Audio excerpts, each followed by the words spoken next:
Vitamin D.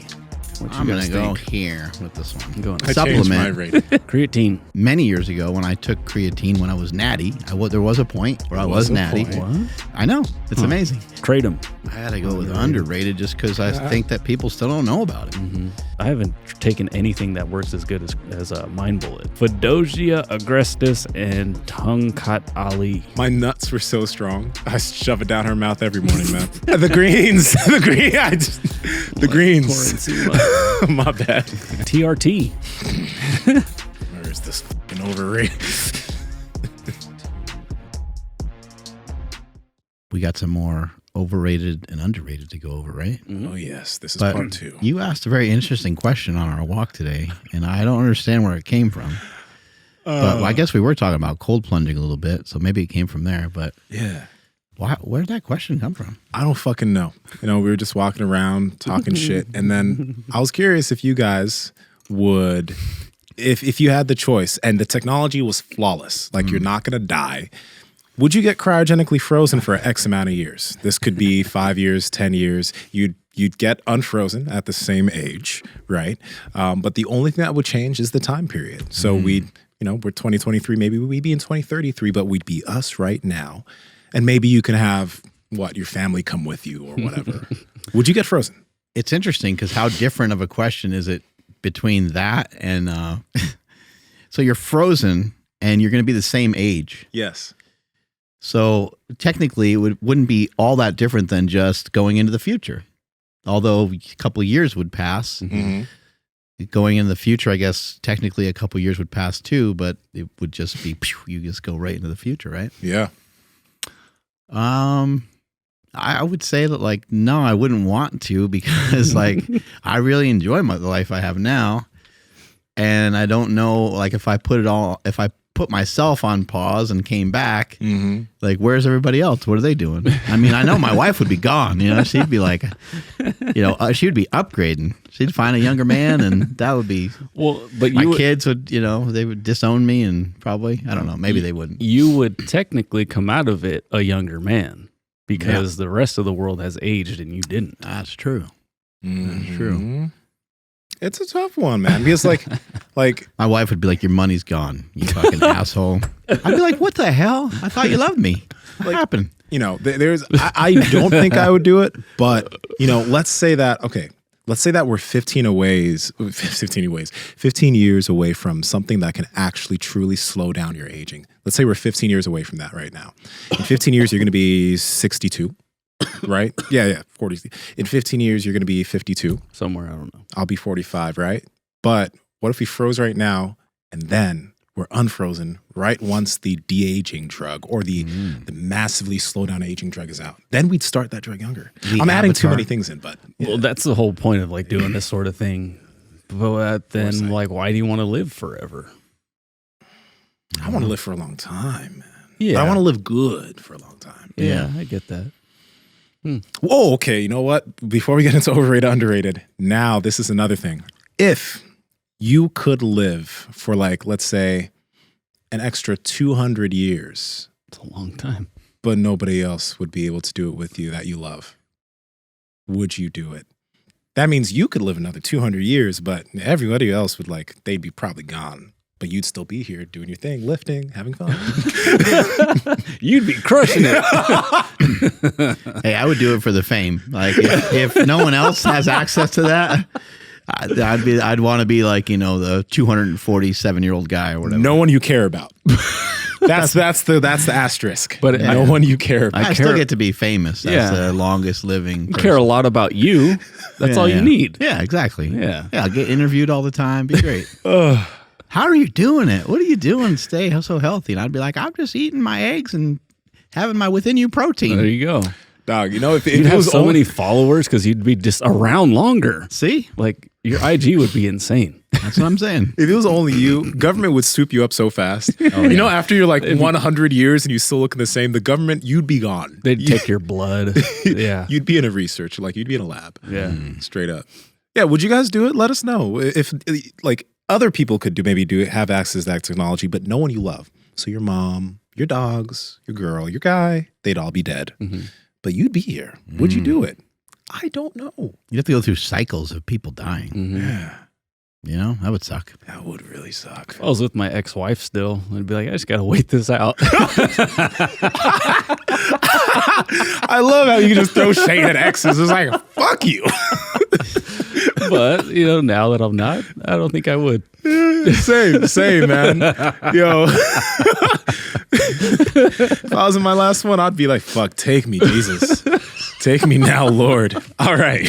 Y'all ready to get into it? I'm ready. All right, let's start off with some fun supplements. All right, was it overrated, underrated, perfectly rated on vitamin D? What I'm going to go here with this one. I'm going over. I'm going P, perfectly rated. I'll go, perfectly rated as well. Why do you think it's overrated, man? I just think it's overrated because I think that the habits that help increase vitamin D are really critical and really crucial. So like going out in the sun and probably having proper sleep and nutrition and other protocols, keeping those intact, I think are more important than vitamin D itself. So I oftentimes will hear experts and hear people talk about vitamin D and how important vitamin D is. And I don't disagree that it's important, but there's a big difference between vitamin D as a hormone inside your body versus you taking a vitamin D supplement. So I think that people have kind of mixed things up by talking about the vitamin D supplement. And I don't know if there's a lot of research showing that the vitamin D supplementation does much of anything, but there could be. I could be wrong on that. Maybe I'm like unaware, but as far as I know, I don't think there's a lot of research showing that like a vitamin D pill is going to really do anything. It may raise your blood vitamin D when you go to get your blood tested, but again, I don't think that has the same impact as having the habits that raise your vitamin D. So many things come with the habits of like getting outside, getting sun, your circadian rhythm, all those things, along with vitamin D. The habit of going out and walking and doing all those all work together, right? And sometimes you may think that, okay, I'm taking my 5,000 IUs of vitamin D a day. I'll be fine if I don't go out and get a walk today, or I'll be out if I don't go out and get sun today. I can just stay indoors. And that's not the thing. Supplements are good. They are helpful, but that's why it is more beneficial to do the thing and take the supplement rather than just taking the supplement thinking that it's going to make the difference. Yeah, I was just saying perfectly rated because of what you guys are both been saying, like getting out in the sun. Phenomenal. I think we're all starting to understand, at least maybe because in the circles we run in, that people are understanding getting out in the sun is super beneficial. And when we looked at your labs recently, we noticed like, oh, wait, your vitamin D was lower during the winter time. So in those situations, I don't think it hurts to take a vitamin D supplement. What you said makes a ton of sense as well about like, well, we don't really know what happens when you take it. And just because your labs show that your vitamin D levels are high, is that the same? We don't know, but I don't think it hurts. And so it's like I think it can help, in many scenarios to just make sure your levels are cool throughout the year. Yeah, a little bit of supplementation can help, as well as getting outside, as well as looking up things that have vitamin D and vitamin K in it. There's supposed to be like kind of a synergy between the two. So you just might want to look it up and investigate it more. I just sometimes think that, in the fitness community and wellness community type stuff, we just tend to like really just maybe over amplify the benefits. Like if you're just sitting on your couch and you're some pale ass motherfucker who's not getting outside at all, I don't think you taking popping 10,000 IUs of vitamin D every day is going to make a huge difference in your health. I still try to take it consistently, but yeah, I agree. Yeah. You guys ready for the next one? Let's go. Ready. Creatine. Oh, What do you guys think? I'm going to give it a P. Give it a P. All right, I'm gonna say this real quick. Underrated because I think because it's not a stimulant, you don't necessarily take the creatine and you feel the powers of creatine. Because of that, even in the past, I've been inconsistent on my creatine, right? Whereas you take some caffeine or you have a pre-workout, you're like, I feel like God, but creatine, you don't feel it.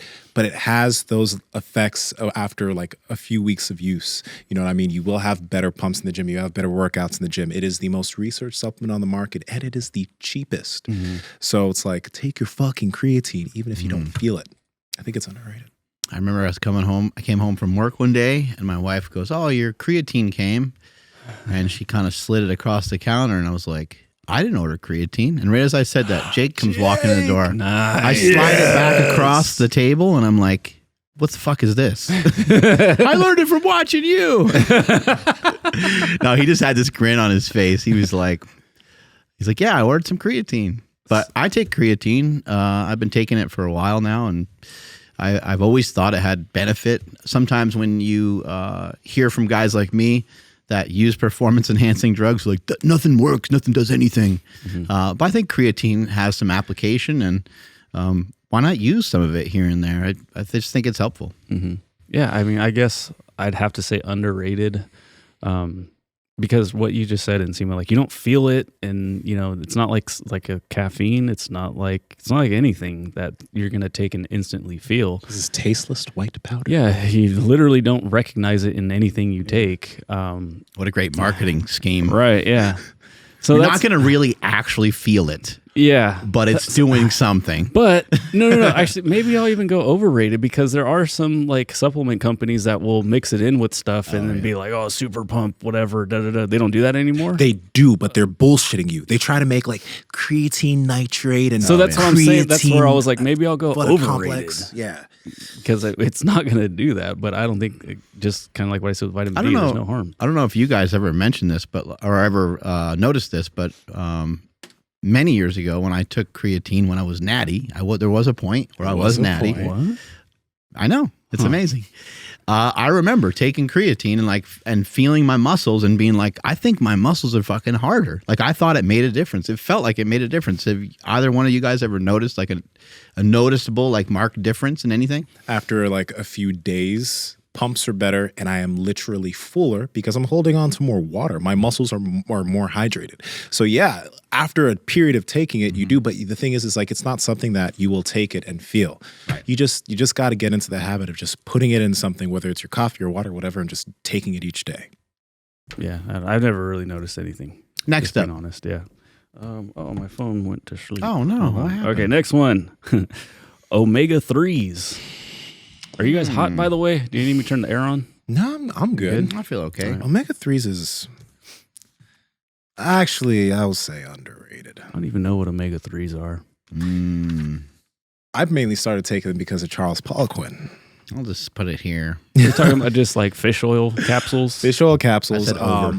And like, I also get in a bit of fish in my diet too, to try to get omega-3s in there. But, you know, apparently it's good for your heart, it's good for joint health, etc. And it's something that's very easy to miss, especially if you don't eat fish. So most people who don't eat fish often, or eat fish 2 or 3 times a week, it's a good idea to supplement some omega-3s. It's not a bad idea at all. I've never seen anybody talk about like massive non-benefit. I know that Poliquin, the reason why there's a period of time that I started taking like hyperdosing omega-3s, because Poliquin did mention something about it. Like 20 grams or something. So literally, I have days I take omega-3s, and then I just have days where I pop 8 capsules just for the fuck of it, right? I don't feel anything, but I do think, because like some weeks I don't eat a lot of fish or whatever, it's something that I could easily not get enough of. And yeah, so I do think for most people it is underrated because it's not one of the sexy supplements, but it can have a benefit. Yeah, I do know Poliquin was a huge fan of omega-3s, as well as Ian Danny and some of like Poliquin's like understudies and stuff.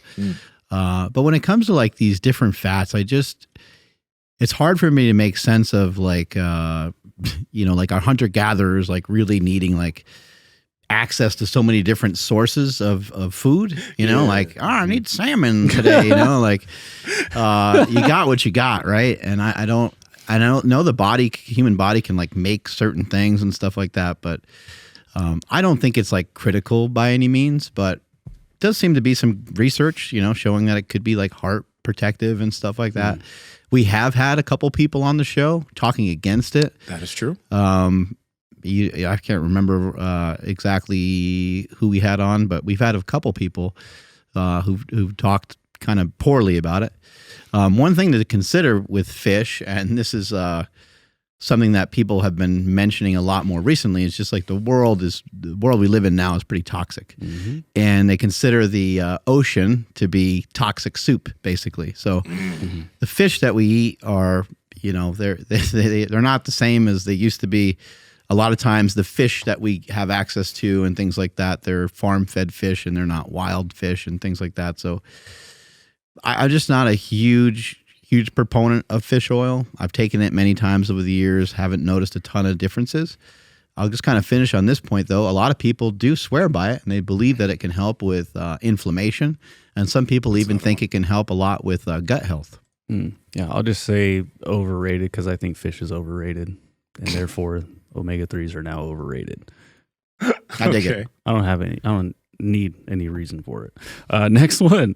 Well, okay, so maybe we can say, all right, I'll just say vegetable oil. The dangers of vegetable oil. Okay, that's what it was. In what context? So yeah, are we gonna die if we use cooking spray? Mark says overrated. I'd say overrated. The Trenny one. Oddly enough, I will say underrated. This is the thing. It's like, you know what? You want to go first on this one? Sure.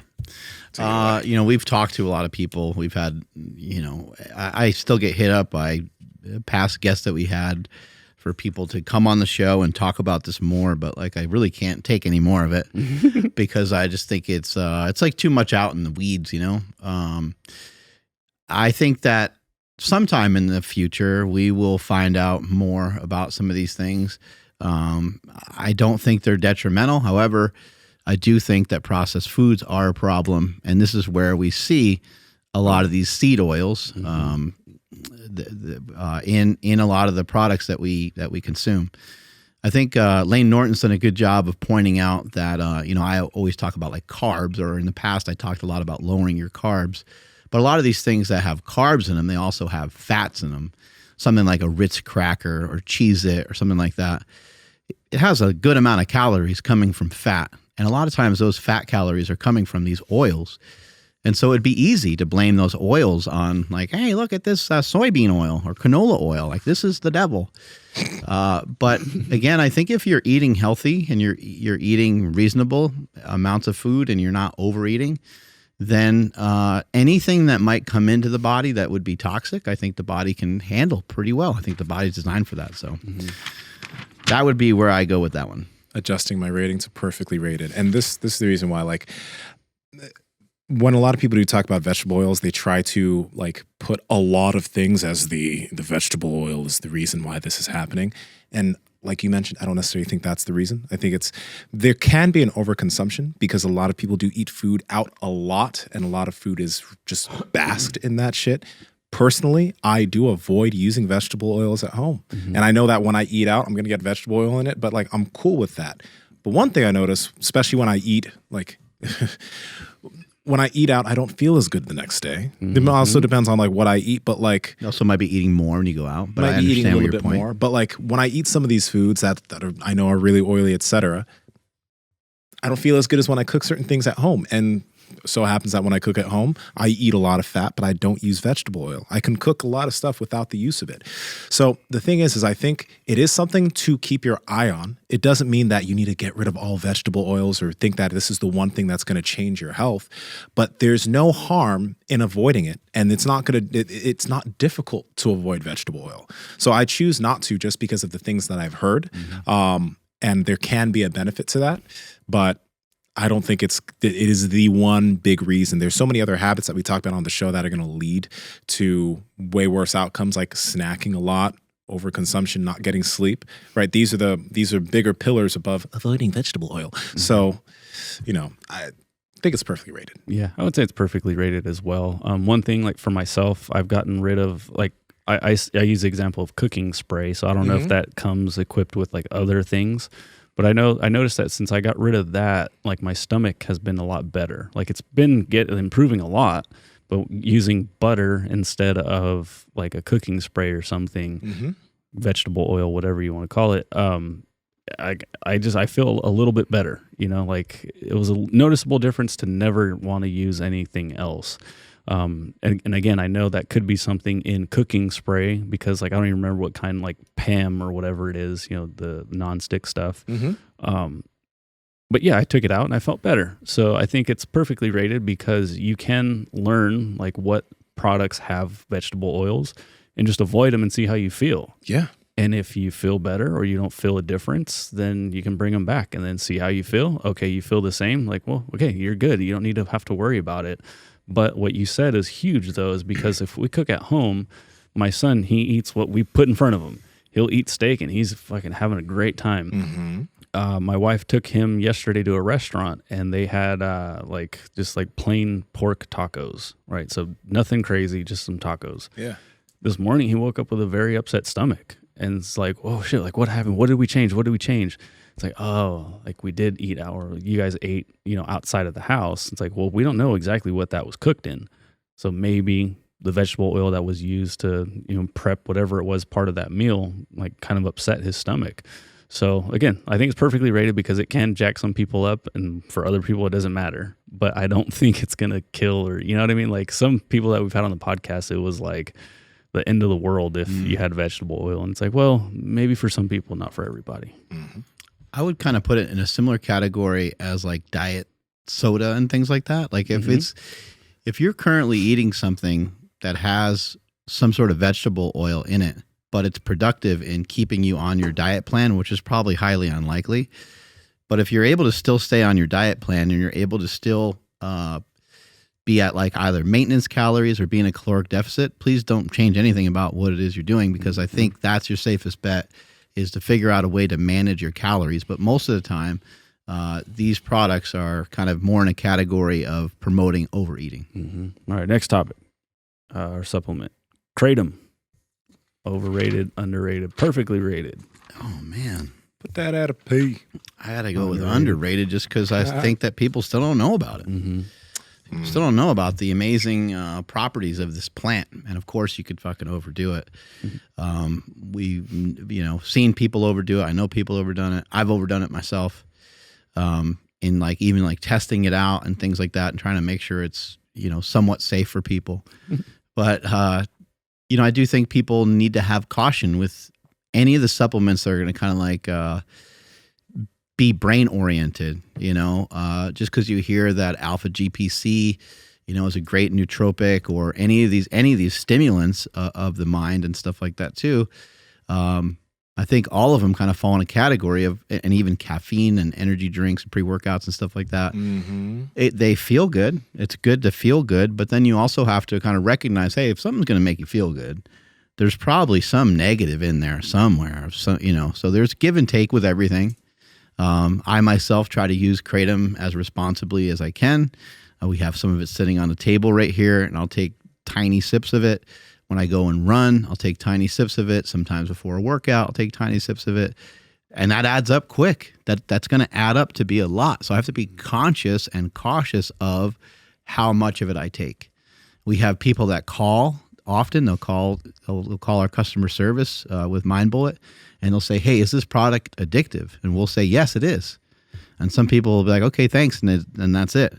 And other people, they want to find out more. But I'm not about to lie to people. It is addictive. It does have addictive properties.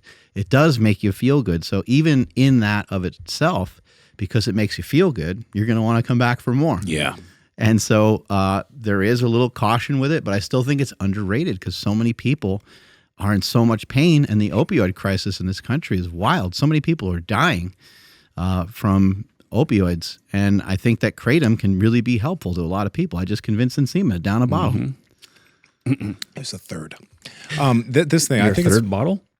No, a third of it. This is the double shot.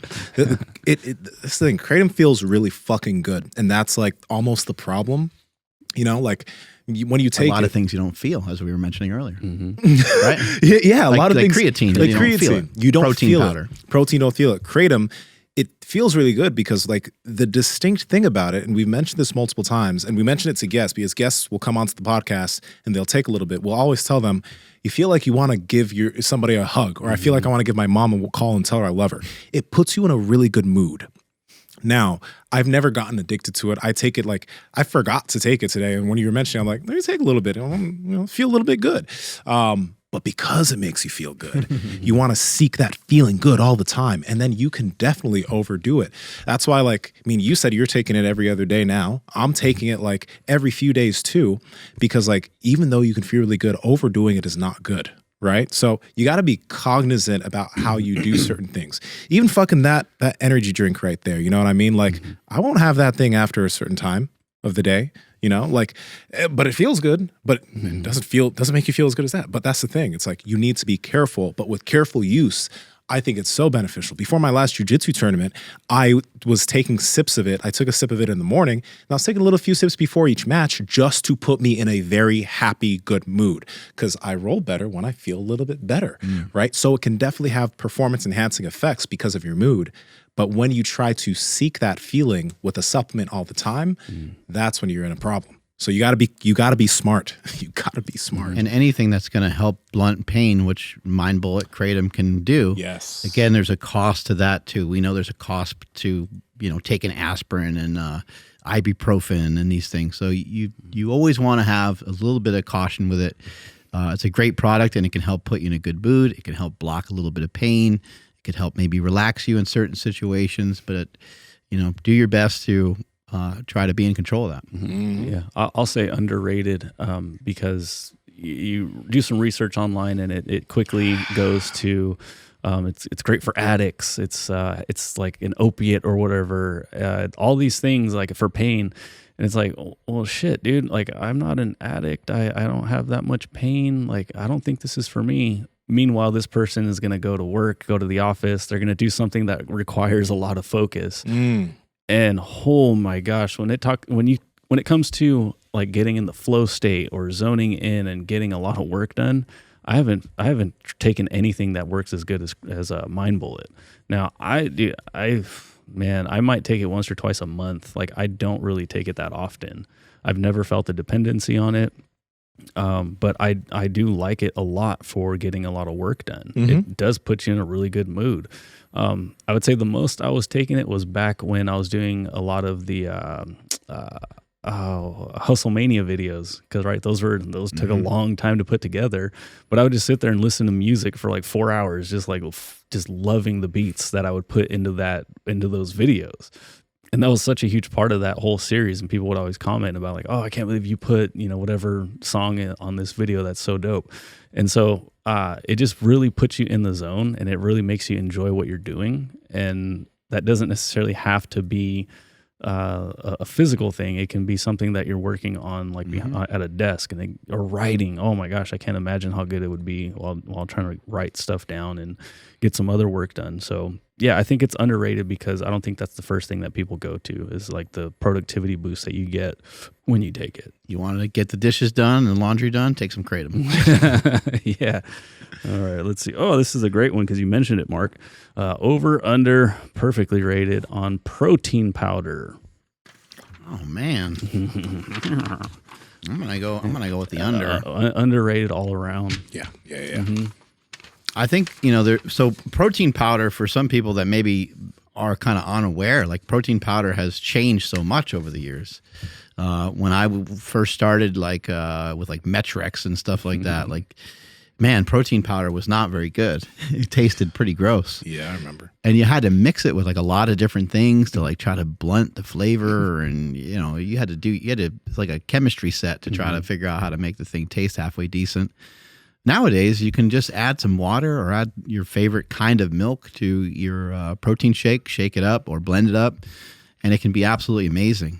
I don't think that people really understand the power and the impact that protein has on your nutrition. We talk all the time about protein leveraging, and by simply eating more protein and increasing the amount of the protein percentage that you eat, it can help drive down calories. It can help with satiation.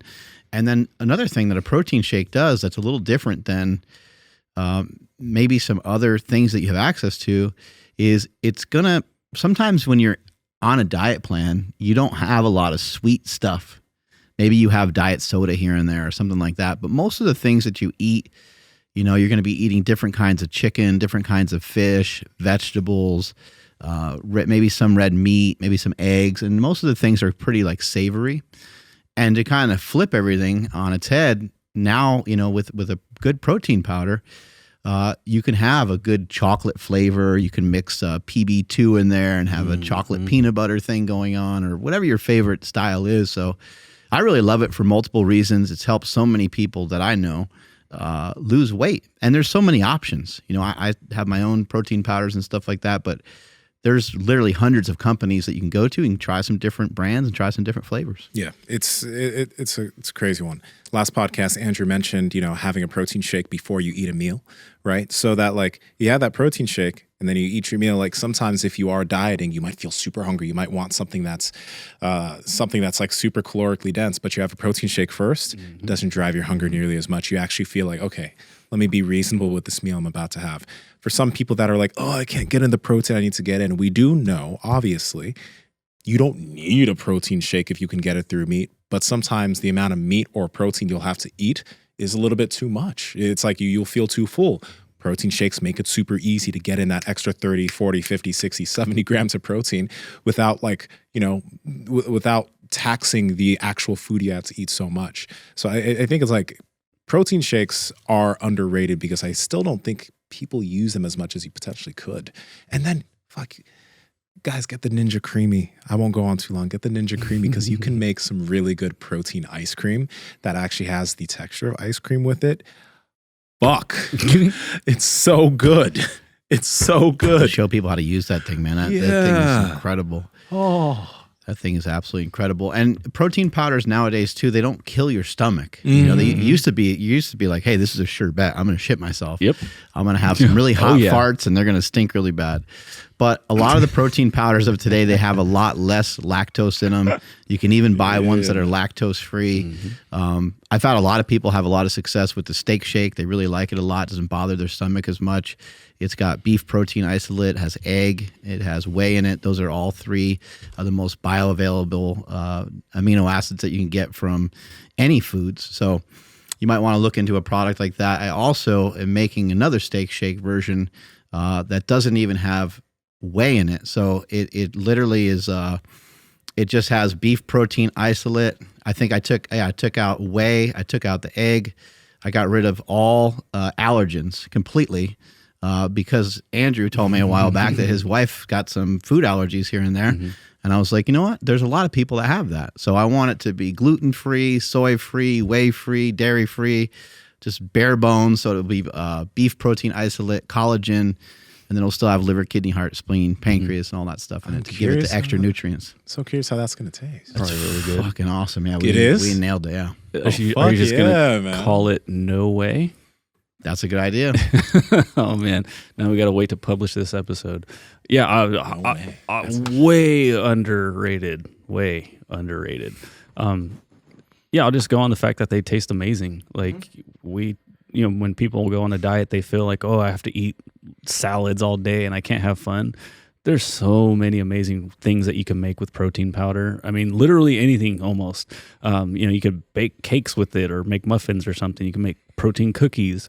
My wife used to make these they're like, I forgot what they're actually called, but it's just like a ball of protein powder and like almonds and shit. Like it was like an energy ball. Is that little peanut butter thing you gave us, or that's something different? No, that's different. But I did try to make a protein version of that peanut butter cup, and it didn't work out too well. But it was still good. But anyway, super underrated. And I think just like because we have a lot of picky eaters, right? People are like, I want to eat healthy, but like I only like McDonald's.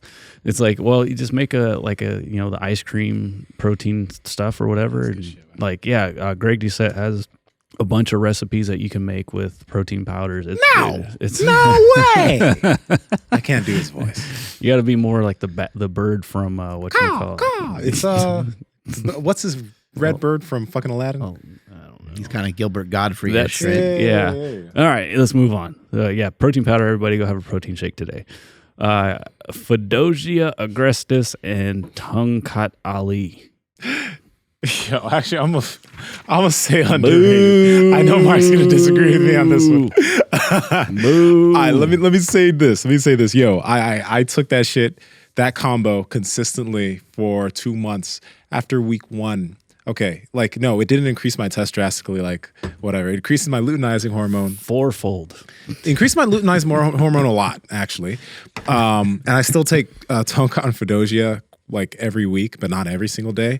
But just the sheer fact that my nuts were so strong, as in like my orgasms, okay, they were so intense, and it was a drastic difference. Also, I will say this: my libido my libido when I use a bit of Fadogia, like, yo, I was like, okay, I actually mentioned Mason, the homie Mason over at San Jose. He mentioned the same shit. Like, he's like, Nsima, you still taking Fadogia? I'm like, what do you notice? He's like, dog, I'm so fucking horny. like, real talk. Like for me personally, man, orgasms are just like, like it's like it's crazy. And that's how it should be sold then.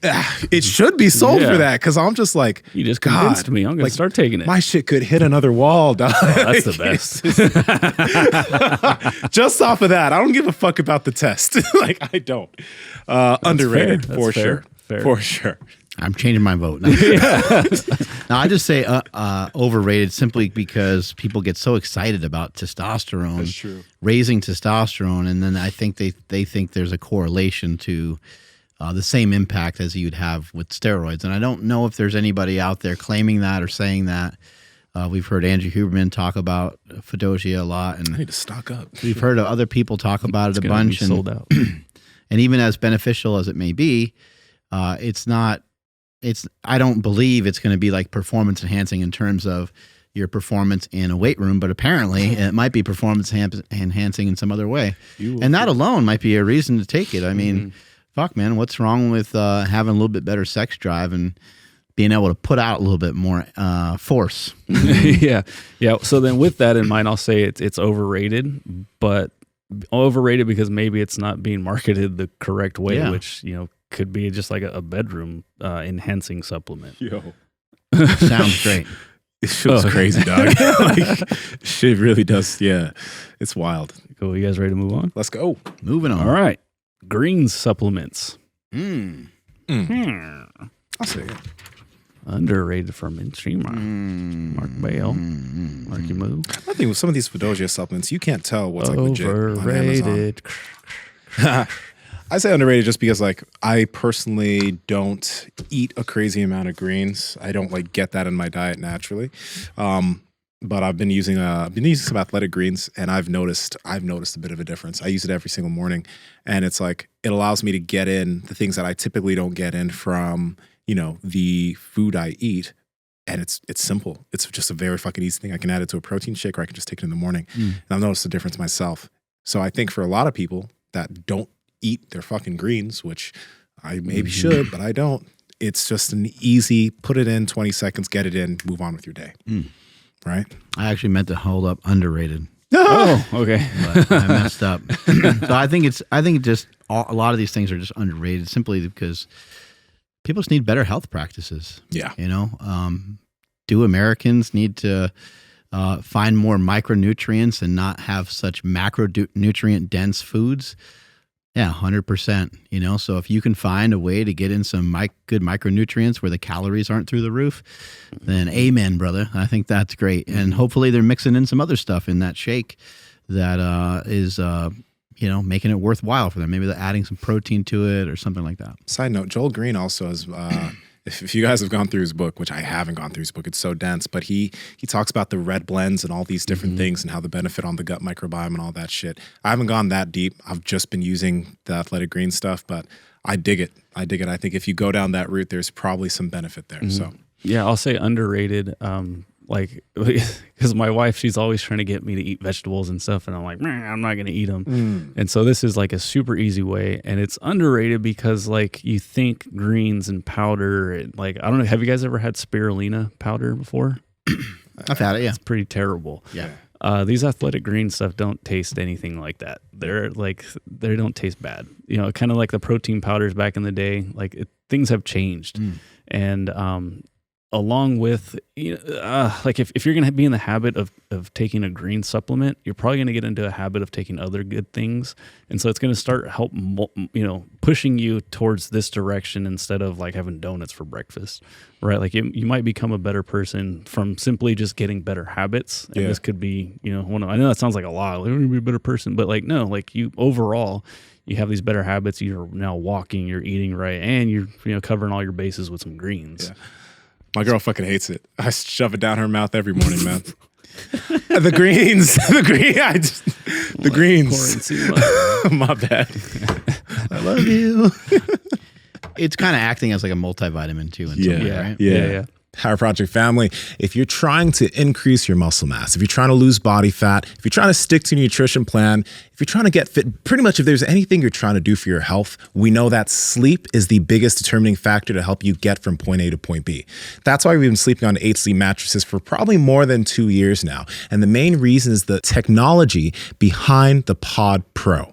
Now, the Pod Pro is like the Tesla of beds. It will change its temperature based off of how you're sleeping during the night. And if you have a partner that's sleeping on the other side, they could have their own temperature settings. We all sleep hot here, and I used to wake up in a puddle of my own sweat. Gross. That doesn't happen anymore because of the 8 Sleep mattress, and I've been getting the best sleep of my life. Now, if you don't want to replace your mattress, you can just get the Pod Pro cover, and you can put that over your current mattress to get all the benefits of 8 Sleep. But if you also need to replace your old nasty mattress, you can get the Pod Pro cover and the 8 Sleep mattress. Andrew, how can they get it? Yes, you guys got to head over to 8sleep.com/powerproject, and you guys will automatically receive $150 off of your order.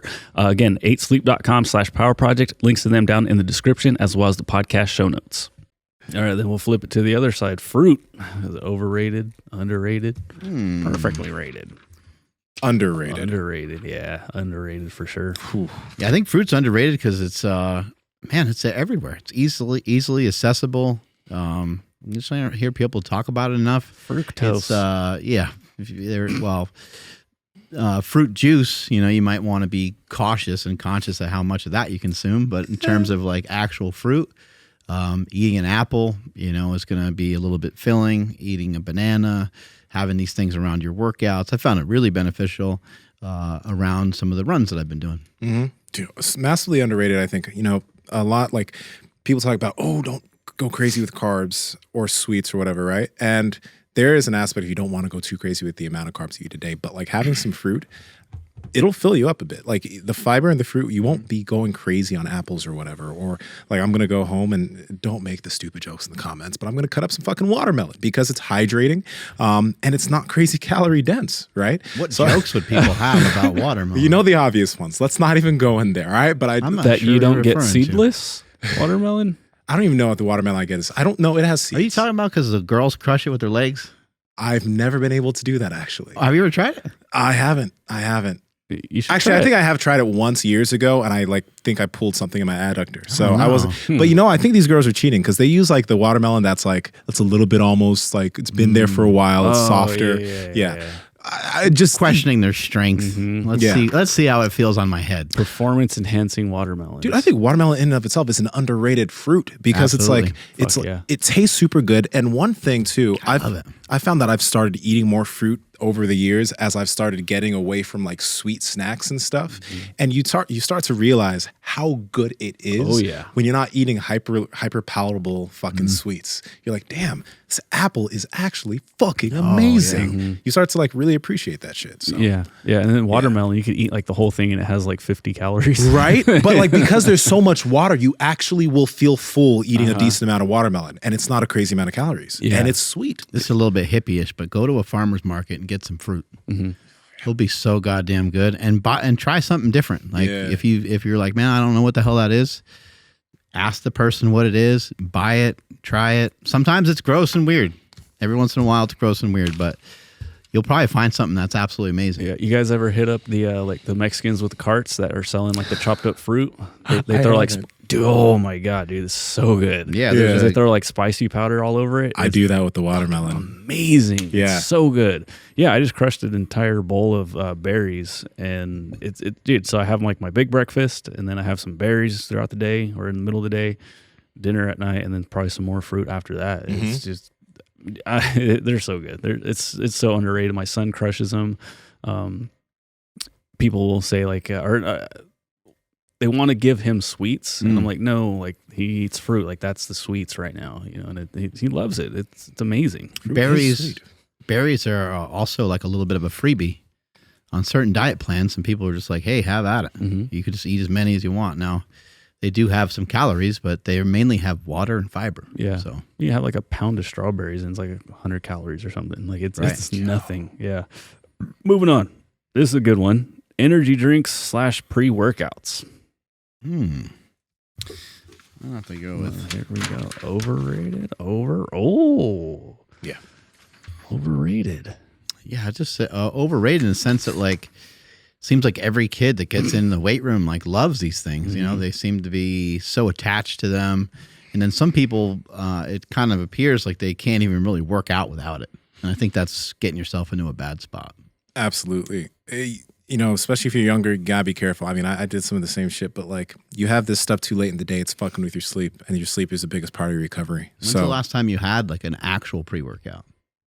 Well, I mean, you know, sometimes I'll have that, Like but an I don't energy have that in the after. I don't have that before I actually work out. I'll have that like when we're podcasting in the morning. I'll maybe have half of that energy drink. But an actual powdered, you know, bounce off the wall energy drink. No, I haven't had that shit. I haven't had years. a pre-workout in years. Same. I haven't had a pre-workout in years. Andrew? I can't stomach them. Like I get too jittery and I just end up shitting the whole time without actually working out. Yeah.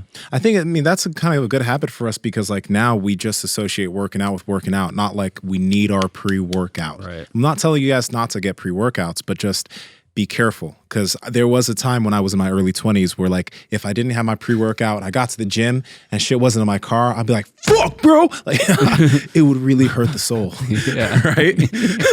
So something you got to be careful with.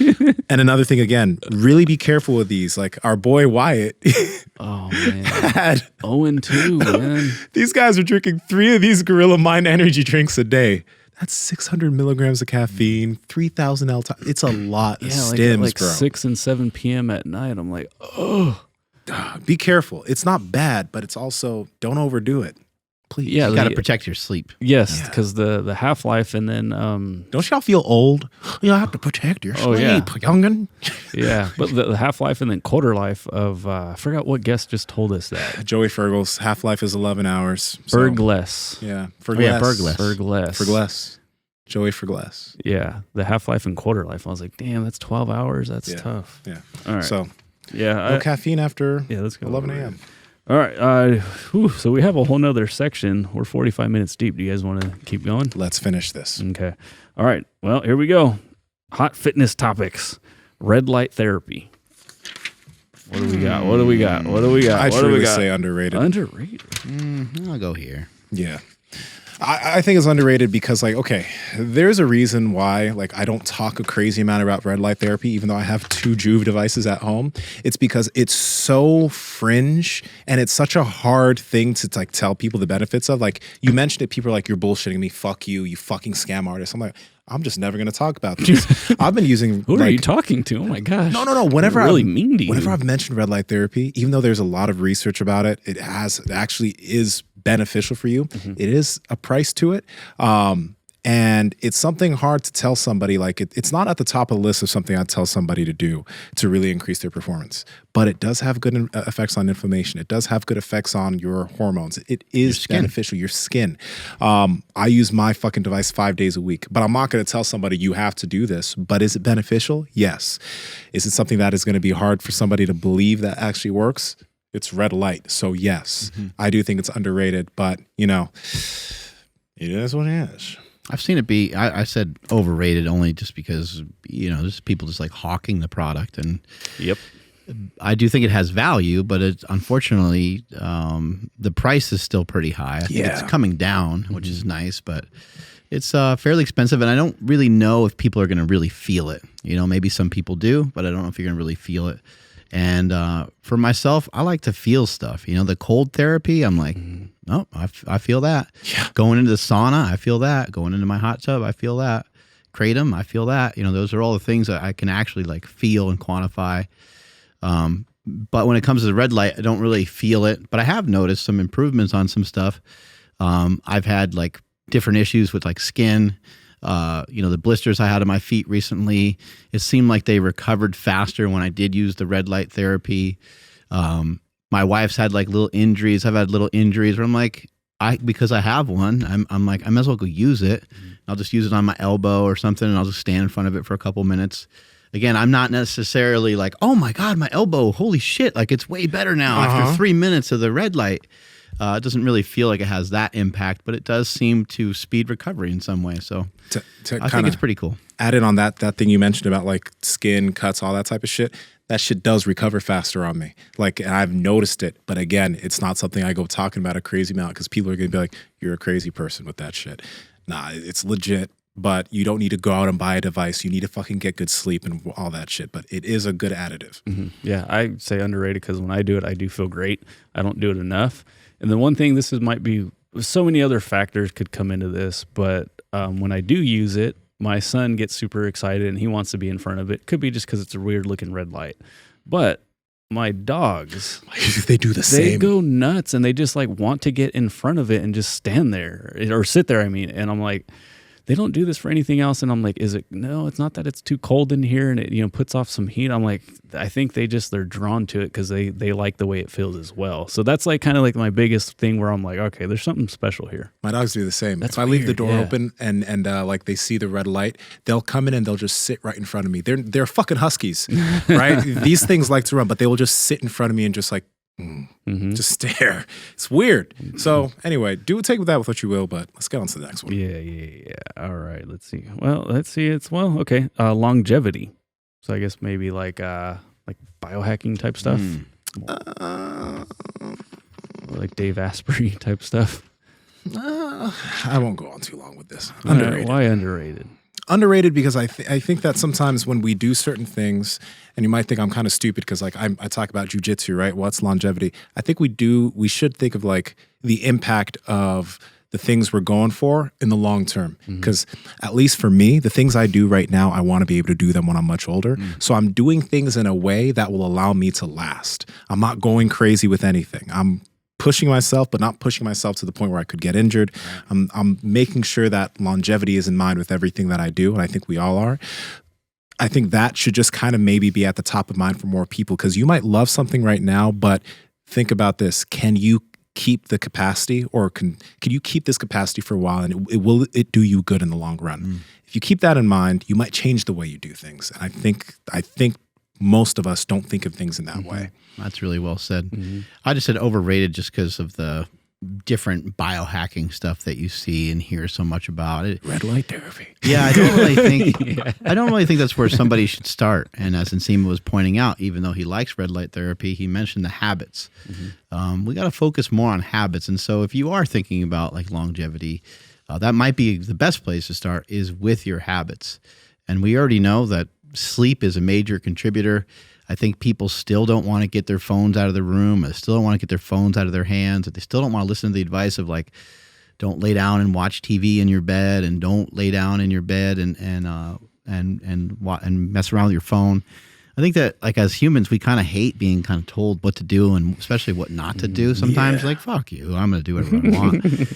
But your sleep, I really think it's important to try to protect your sleep in some ways. And in most age groups that people are in, like most of the people listening to this show, you supposedly need, that's a strong word, but you need like 7 to 9 hours of sleep. For a lot of people listening to the show, you probably have to lie down for 9 hours every night to try to figure out how to, get that 7 to 8 hours because it doesn't always work out so perfectly, right? There's just not enough people considering the power and impact of what that can do for your longevity, how that can help your stress mitigation every single day. So I think that it's cool to look at longevity, but I also think there's just a lot of promotion of a lot of stuff that I think like walking is longevity, lifting is longevity. The shit that we talk about is for longevity. It's going to help with bone density and strength. We talk all the time about strength is never weakness is never strength.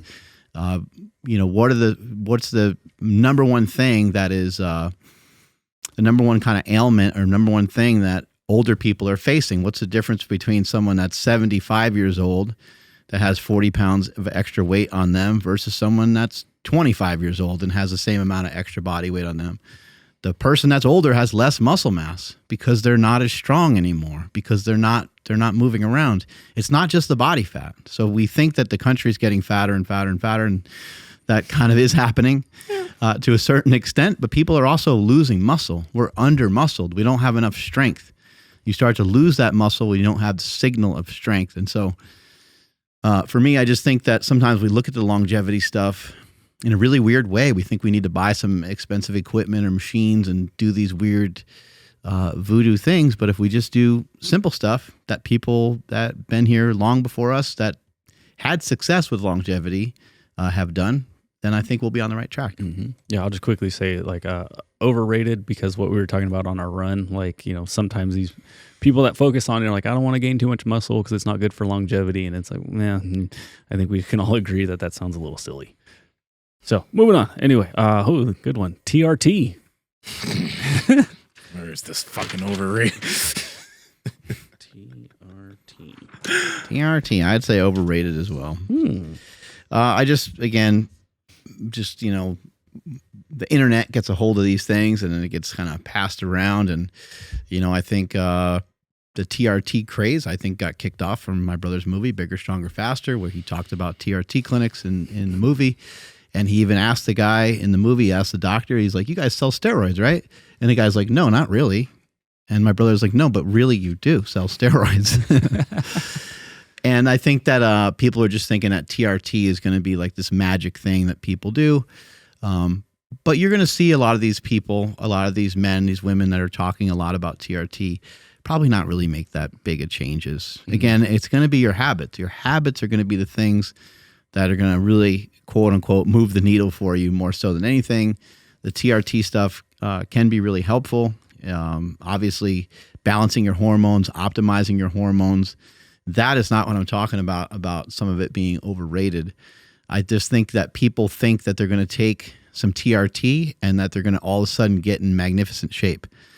When it comes to losing body fat, there's so many different routes to go when it comes to losing body fat that don't really have a lot to do with taking testosterone, which is normally what these TRT clinics are going to give you. There's really not a great drug in terms of like fat burning. There's now some of the TRT clinics do have access to things like semaglutide, which can help your hunger and seems to be able to help. But again, I just think a lot of this is overblown. Get your habits in check.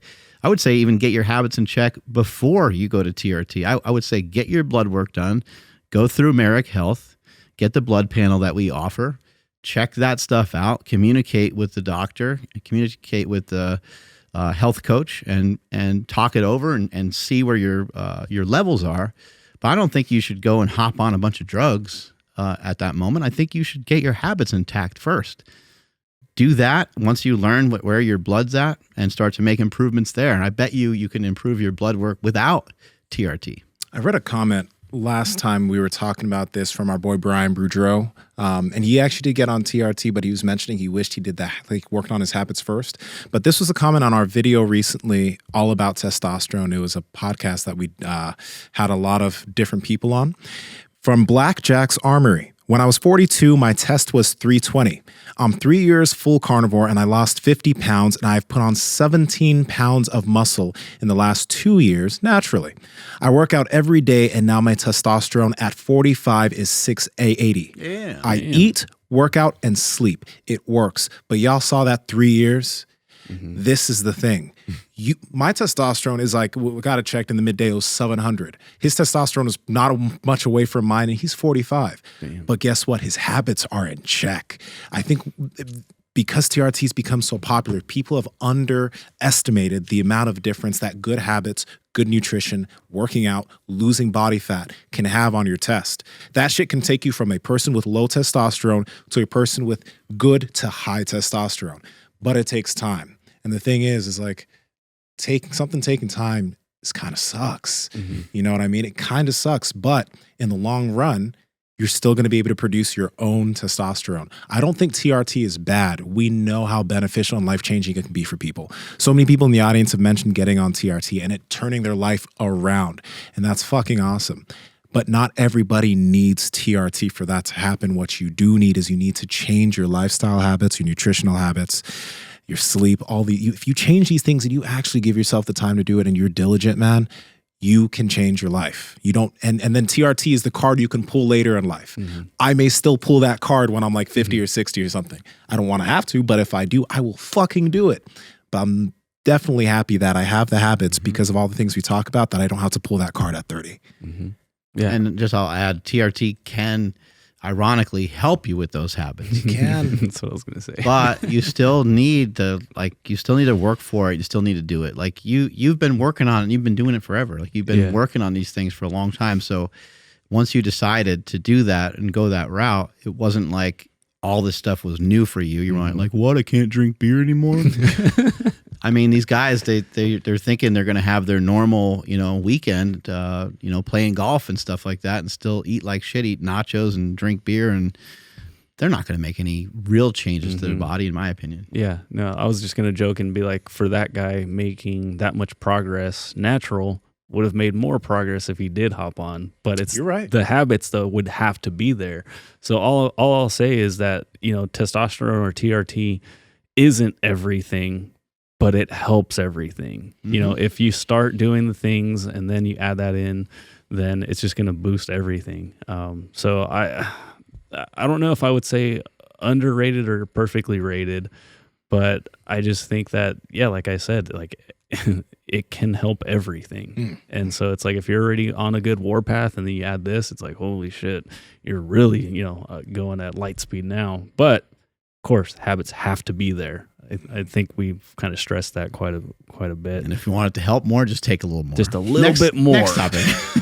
Power Project family, we talk about eating meat all the time on this podcast. Pause. But sometimes you might want to eat some different meat. Pause. You might want to eat duck, chicken, Japanese A5 Wagyu. You might want to change things up. That's why we've partnered with Good Life Proteins, which also has certified Piedmontese beef on their website. Now, all you have to do is head to goodlifeproteins.com and you can select Build a Box with all of the proteins that you want. Then you'll select Subscribe and Save to save money on all of your meat. Pause. Enter code POWERPROJECT to save an extra 5% on any subscription you select. So if you want to get your beef every 2 weeks, you'll be able to save 25% on all of your meat. Again, that's goodlifeproteins.com. Links are in the description along with the podcast show notes. Professional sports. Oh man, I love some professional sports, but I do think it's a little overrated. Nsima was undecided. Over all around. I'll be quick with this shit. I like watching highlights. So when like the fucking basketball playoffs come around, I can't sit down and watch the full fucking game. Nope. But I'll watch those highlights because I love seeing my man LeBron do his thing, right? And a bunch of other athletes. Like, it's cool to do that, but some people live and die by this shit. And that's a tough one. I do love sports though. Yeah, I love sports. I don't think the players are overrated by any means. I admire what they do. I love watching all different kinds of sports. I could sit there and get lost kind of watching like tennis or something. I'll watch just about any sport. I really do enjoy it a lot. But I see people putting so much stock in their team winning and in how well their guy does, or people are in these fantasy leagues and stuff like that too. And it's just crazy. Like I really do like sports a lot. I'm a huge fan. I love watching people smack home runs, and I love watching certain pitchers in baseball and stuff. And I don't even like baseball that much. I'm not going to sit there and watch baseball for a long period of time, but I do admire it. I'm like, man, look at how well these guys move. Look at the way this guy can swing, or the way this guy can throw a ball. It's just really awesome. And then UFC, I love watching UFC, but my night is not going to be ruined by watching like my favorite guy, watching Bones Jones or something like that, just because he loses or just because he wins. Like I'm not going to get like wavered from that. And so for that reason, I kind of think sports are overrated in a lot of ways. Yeah. By the way, just if you guys don't like soccer, I get it, but go watch a compilation of Leo Messi juking fuckers with a soccer ball and tell me With the same foot.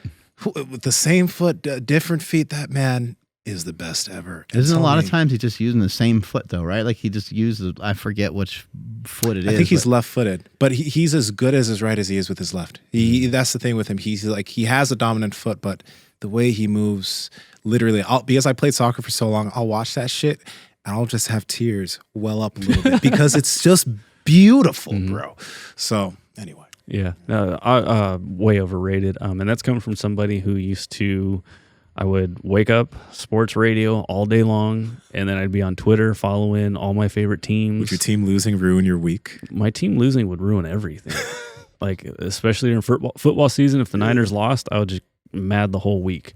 And then when like basketball season would butt up against football season, it was like double whammy because I'm a Kings fan. So it's like they're always losing. And then when they got good, they lost. And then now they got good again and they lost. They fucking lost to the Warriors. But it's just crazy because, like, again, I was this person, but could you imagine wanting to fight another man because that team's jersey and this team's jersey, and this is a group of men that will never know who you are, but you are down to like get into a physical altercation because this person said something bad about your team's color or whatever. You know, like, it's so stupid. Square up, bro. Yeah, it's like Square up, dog. Let's fucking go. Yeah, I remember talking shit to a bunch of Laker fans at a game once and see you in the parking lot. I'm like, fuck you. All right, let's do it. But oh my God. So silly. And it just such a time waster, especially, sorry, dude, but baseball, like, it's like one game is like all day. And it's like, oh, I'm watching the game, can't do anything. You guys, and they play like 1,000 games a year. So it's like, dude, like, oh my, it's not worth it. Like, it's such a time waste, and like, it means nothing. It means Some people are absolutely so nothing. bummed listening to us right now. I Like, know. these guys suck. Sorry, y'all. I'm a highlight king though. All right, what's the next one? Okay, my bad. Cold plunging. Cold plunging. Be real, yo. I'm gonna be so real. Yeah, just over. Over? You're saying over? All right, why? Oh, just because it's like just so much on the internet. I don't know. think people can stand one more cold plunge. That's true. But I will say that I do think it has, a lot of positive impact, and just even from a mental perspective, it seems to be pretty awesome. Yeah, I know it's all over the place. I know every fucking fitness influencer is talking about cold plunging for their mental health Huberman shit. said. Yeah. But yo, like, training as much as I do, and the amount of fatigue I get on my body, like, the cold plunge has really made a big difference. I'm doing a lot of jujitsu. I'm getting in the gym. You've mentioned it before, how like after a hard run or something, you'll get in there and afterwards you just feel better. The inflammation's down, you recover faster. I'm so thankful that actually we were able to start doing this a while ago and that we're on the cold plunge train. I know it's trendy, I get it, but at the end of the day, I don't give a fuck if something's trendy if it's making a difference for my performance. I really don't. I'll be that guy. I think it's underrated. And I know some people, you may not be able to get in a cold plunge or whatever. I get it. It is what it is. But if you are able to at some point and you're an athlete, it will benefit you. That's it. Yeah, I've mentioned it many times before, but like the mental benefits, I've tried a bunch of stuff to help put me in a better mood or whatever. They all can't even get close to this. And then also, kind of like I've never really done too many difficult things in my life. I have a pretty good life.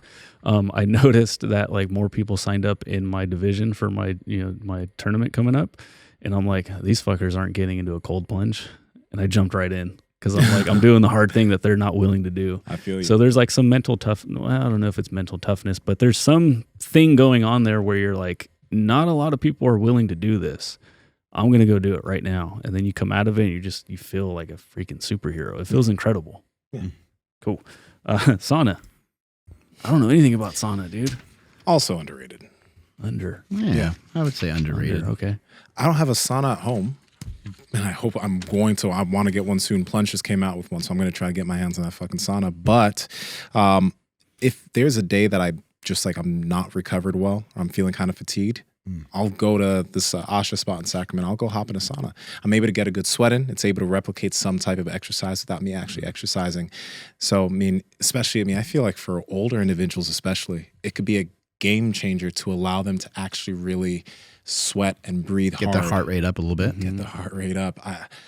In those Finnish countries, they sauna so much, and they have very good longevity in those countries. So I know getting an at-home sauna is tough, but many gyms, like 24-hour Fitness Cal Fits, they have saunas in there. Step in there if you can. Just on the same note as the cold plunge, I think something that we forget is like these things been around for a long time. Yeah. Athletes jumping into cold water, like the little tubs in the training room and stuff, has been around for a long time. Yep. People have been getting into saunas for a really long time. The only thing I don't love about the sauna is I just don't hear as many people talk about a hot tub. And I think a hot tub is like, maybe it doesn't have the same benefit because you're not maybe breathing the same way and stuff. But man, they both feel really relaxing. And in my opinion, both of them are really good ways to end your day or end your night. And you would think, man, if I go into the sauna, I'm going to get all sweaty and hot and stuff. But a few moments after, after you've been out for 20 minutes or so, your body temperature will react to that heat. And as a result, you'll actually start to cool down even more. You could even just take a shower, and you'll feel a lot better. But I do that a lot with the hot tub. I'll go in my hot tub for 20 minutes or so, and it just relaxes me, and I sweat a little bit. I get hot, I get warm, and then I'll usually just hop in the shower. And the sauna is something that I'll use in the wintertime a lot, especially like to wake myself up. And I'll sometimes go back and forth. I'm very fortunate to have both. I'll go back and forth between that and the cold plunge, and that'll really wake me the fuck up. Yeah, I don't have much experience with it, but I remember jumping into a steam room back in the day. Like, how's that? Is that in comparison? Steam rooms are generally because it is more humid in a steam room. The temperature is actually lower than it typically is in a sauna, but it feels hotter because of the humidity in the room. So steam rooms are also good. They'll make you sweat. Temperature isn't as high as a sauna or as a good sauna, but like it's still great if you can get in one. Yeah, all right, this is an obvious one. Barefoot/wide toe box shoes. Be easy with this one. I'd say underrated. Yeah, more people need to know about it. I mean, people in our space know about it, but I can't tell you guys how many people I've told in person, what to do with their feet, and it's making huge differences. There's one woman that is like a family friend that I've been talking with a lot, and her foot pain is just crazy. She was a long-time runner for many, many years. She was a marathoner. She did ultras. She did all kinds of stuff. Her feet got super jacked up. She went to the super padded stuff, really stacked stuff under her feet. And then she's walking around her house with shoes on because her feet hurt so bad. Her toes were overlapping. I saw her yesterday, and she showed me her foot, and her big toe is no longer like crisscrossing with the second toe. Damn, so nice. Not every woman shows me their feet right away, but that's the relationship I have with this one. And it's just cool to see those improvements. And so I think more people need to know about barefoot shoes. Getting her in the proper shoes was really important. So she switched to an ultra shoe. She also has a Vivos as well to allow the toes to naturally splay out. I don't know if you guys if you're a new listener, maybe not, but like we've been talking about this so much because it's an implement that, I mean, oddly enough, you made that shoe with Reebok many years ago. That powerlifting shoe is very wide toe box, right? But we made that switch maybe 2.5, 3 years ago, and it's been huge because the feet are so much stronger, the balance is so much better.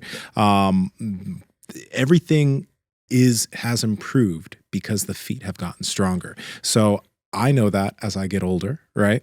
I'm not going to need arch support. When I was a teenager, I was told I need arch support because I had flat feet. I don't. It was just because I had weak feet. So there are so many things you can do to strengthen your feet. Wearing barefoot shoes and going barefoot is one of them. And you will reap the benefits in the long term if you can make that adjustment. And yeah, it is underrated because when I'm out and about, most people aren't wearing barefoot type shoes. You know what I mean? We are those weirdos now, but it's because it actually is one of those things that has a long-term benefit. One of my friends who plays tennis, his whole inside of both of his feet was just on the ground. Like the insides of his feet, like his inside ankle bone was like literally on the ground. He had these like kind of pancaked feet, just these big old fat round circular feet, looked like an elephant's foot.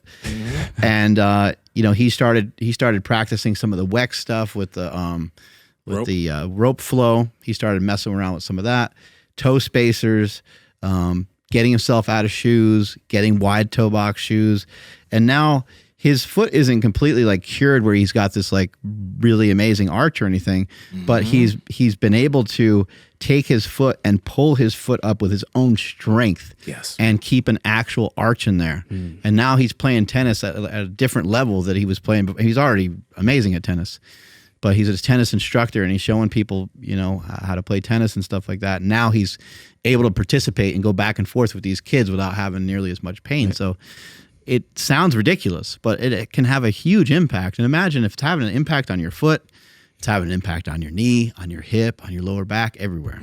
Yeah. So was he in pain prior to that? Yeah, he was in tons of pain. Damn, yeah, that's crazy. Yeah, obviously underrated.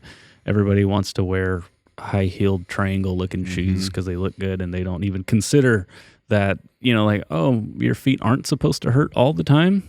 Like, no, because you got to wear, shoes that fit your feet a lot better. Right. All right, moving on.